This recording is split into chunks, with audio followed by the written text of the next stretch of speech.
Lenguas de naciones originarias de América. Desde el descubrimiento de América en el siglo XV y la época colonial, los indígenas fueron considerados como gente de segunda o tercera categoría, lo cual hacía de ellos presa fácil de numerosas vejaciones, siendo despojados de sus bienes, tierras o territorios, derechos, cultura, religión y futuro. Su riqueza cultural, cuidada y acumulada durante siglos, fue por el contrario tratada como hereje y pagana, sin tener la menor oportunidad de desarrollarse como muchas otras culturas en este mundo. Es así que marginación, racismo, pobreza extrema y exclusión fueron las consecuencias de este periodo colonial.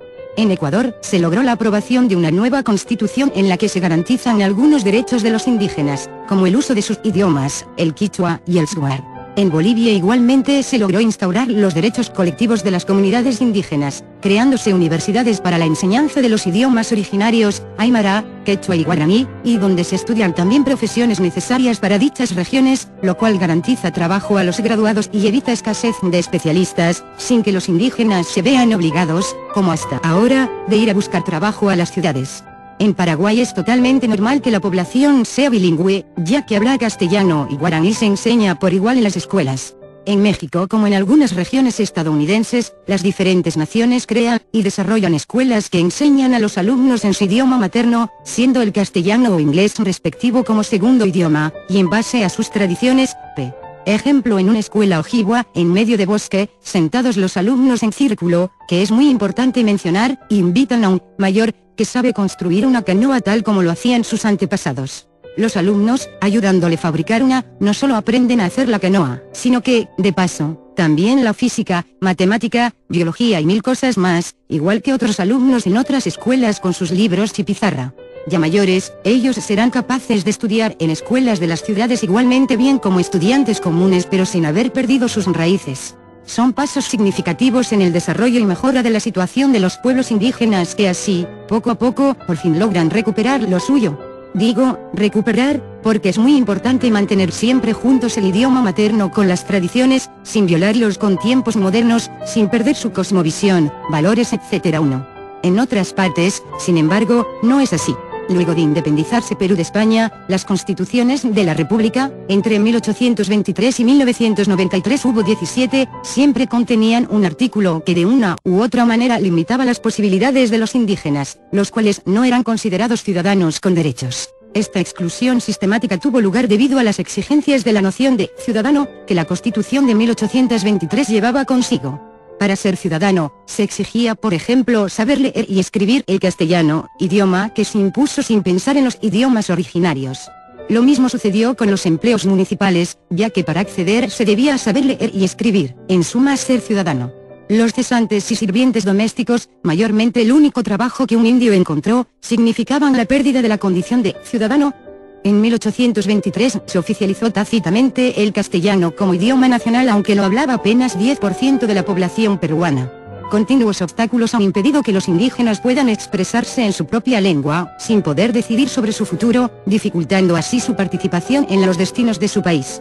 Y hoy, al umbral del siglo XXI, las cosas hayan cambiado mucho. Es así que las expresiones racistas siguen siendo moneda corriente en el Perú. Hasta el hoy presidente se expresó sobre los indígenas de la Amazonía como ciudadanos de segunda categoría y que no tienen derecho a nada. Si recién en los años 70 la Constitución peruana oficializó los idiomas originarios como también existentes en el país. ¿Qué significa? Se supone que se consideran cooficiales, al lado del castellano, en las regiones donde se habla. Pero en la práctica todo es diferente. Un indígena sin hablar el castellano no es atendido por las autoridades. Tal vez no por mala voluntad, sino por el hecho de no haber oficinista que hable dicho idioma indígena y no cuenta con intérprete.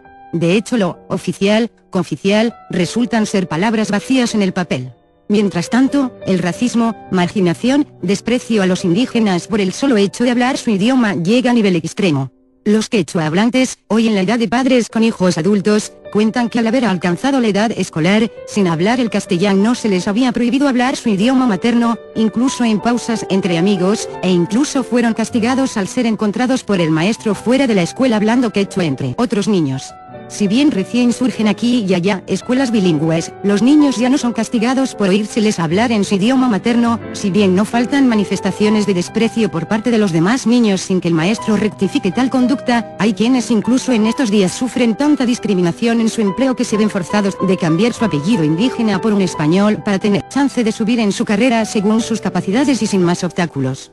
Lo que sorprende es que los mismos quechua hablantes sienten hoy día ya una profunda vergüenza por sus raíces. Dejan de lado el idioma materno y aunque bien saben hablar porque se ven obligados a comunicar con los parientes que no hablen el castellano, a preguntas si saben contestan negativamente. Otros, siendo hijos de quechua hablantes, no hablan porque los padres no les enseñan, para evitarles los problemas a sus hijos.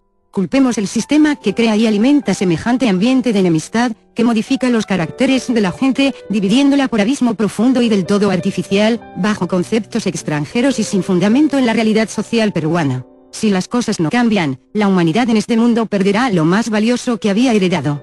Si callamos frente a esta situación, nos hacemos cómplices del paulatino etnocidio, crimen del que nadie tendrá manos limpias. Una nación existe mientras tiene su idioma, cultura, historia y recuerdos. Mientras sus miembros hablen su idioma y mantengan sus tradiciones. Mientras con orgullo entreguen sus conocimientos antepasados a sus hijos. Por eso es sumamente necesario ayudar a los idiomas indígenas en sus esfuerzos por recuperarse, por alcanzar el lugar que les pertenece, al mismo nivel del castellano. Crearles las condiciones dignas y legítimas para su libre desarrollo, negadas desde el siglo XVI, es entonces la labor de este nuevo siglo. El idioma de los incas, Runa Simi, el quechua II, es un idioma indígena con historia milenaria cuya cuna se encuentra en la costa del Perú central y los valles de los Andes peruanos de clima moderado llamados Quiswa, 2500 a 3000 msnm. Se supone que en la época 900-200 AC, el protoidioma se divulgó por territorio más amplio, probablemente gracias a actividades comerciales. A principios de nuestra era, el idioma se divide en dos grupos, quechua I y quechua II, y más o menos en el siglo IX o X viene una nueva ola de expansión del quechua. Probablemente, los incas fueron responsables por la expansión del idioma cuando adoptaron uno de los dialectos quechuas instaurándolo más tarde como lengua administrativa de su estado. Ello causó que el quechua se extendía junto con la expansión del imperio Tahuantinsuyo, que a la llegada de los conquistadores españoles en el siglo XVI abarcaba el territorio de cerca de 2 millones de kilómetros cuadrados, entre las cercanías de la hoy ciudad colombiana San Juan de Pasto al norte y el río chileno Maule al sur, y desde el Océano Pacífico al oeste hasta la selva amazónica al este, cubriendo la Bolivia y el norte argentino. Por eso, entre otras, sobrevivió a los incas y es, hasta los días de hoy, el idioma más hablado de entre las lenguas prehispánicas y, a pesar de siglos de esfuerzos sistemáticos de castellanización, conserva su riqueza en numerosos dialectos. Citando las fuentes lingüísticas, hay alrededor de 10 millones de hablantes nativos, sobre todo en Perú, Bolivia y Ecuador, menos en el resto de antiguos territorios tahuantinsuyanos, número que, sin embargo, puede ser bastante más alto, dada la situación social de los quechua hablantes que por motivos de discriminación y racismo oculto frecuentemente no confiesan ser su lengua materna y saberla hablar. Tampoco se ven incluidos los numerosos quechua hablantes que emigraron a otros países, por ejemplo solamente en Buenos Aires viven 2 millones de bolivianos quechua hablantes. El quechua, no solo por su incalculable valor histórico y cultural, goza de una creciente popularidad entre los extranjeros que lo estudian en las universidades de sus países, en Estados Unidos y Europa, incluyendo la Universidad Carolina en Praga, República Checa, o hasta por su cuenta como autodidactas en cursos dados por Internet. Los idiomas originarios de América eran siempre orales, es decir, no tenían letra. Al menos, hablando de una letra tal como la imaginamos nosotros. Por lo tanto, recién los misioneros en su esfuerzo por divulgar el cristianismo empezaron a recopilar palabras quechuas en forma escrita, más tarde aparecen primeras gramáticas y vocabularios, lógicamente todo basado en la letra castellana 3, y, por desgracia, actualmente las nuevas publicaciones reflejan el grado de castellanización cada vez más alto, el quechua mezclado con el español. Se podría decir que la época moderna influye así en todos los idiomas del mundo. Por supuesto, es cierto, aunque solo en parte, ya que muchos quechua hablantes tienden a acomodarse en el uso de palabras de préstamos ajenos con exceso a veces, a pesar de que su idioma materno no carece de dichos términos. Felizmente, mucha gente se da cuenta de ello y surgen iniciativas con el fin de purificar el quechua de hispanismos innecesarios. A nivel gubernamental en Perú, sin embargo, la actividad en este sentido tiene mucho que alcanzar, por ejemplo en idear un sistema escolar que introduzca la enseñanza del quechua y otros idiomas originarios a su debido nivel, y educativo, para combatir todo tipo de discriminación indigna del siglo XXI. La gente que hasta ahora tropezaba solo con las lenguas del tipo europeo, queda sorprendida ante las características del quechua. Solo para dar unos ejemplos: existencia de consonantes aspiradas y glotalizadas y de solo 3 vocales, a, i, u. No existen verbos irregulares y en las formas verbales queda claramente marcado tanto el sujeto como el objeto, yo a ti, él a nosotros, tú a ellos, etc. El quechua distingue 2 tipos de nosotros contigo / con ustedes y nosotros sin ti / sin ustedes, existencia de un sinfín de sufijos que sirven para declinar, conjugar pero también para expresar repetitividad, inminencia y hasta emoción, e incluso sustituyen la necesidad del signo de interrogación. El quechua no influido por el español prácticamente no tiene oraciones subordinadas, las que expresa mediante nominalizaciones del verbo formando un sustantivo.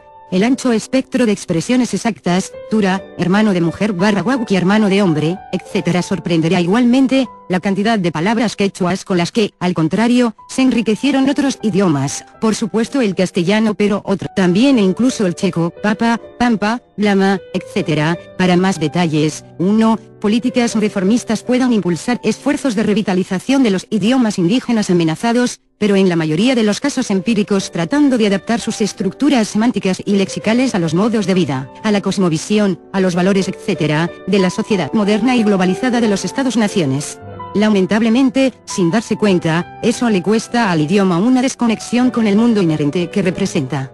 Y los que intentan sobrevivir en él quedan prácticamente en una situación peor que en las políticas discriminadoras explícitas. Si los estados a lo mejor concibieran un sistema político-económico más adecuado a las realidades sociales y culturales de los pueblos indígenas, quizás se abriría un espacio para una libre determinación y expresión de los mundos aún explotados y amenazados. Solo así se puedan recuperar también los idiomas en sus formas y contenido específicos e insustituibles.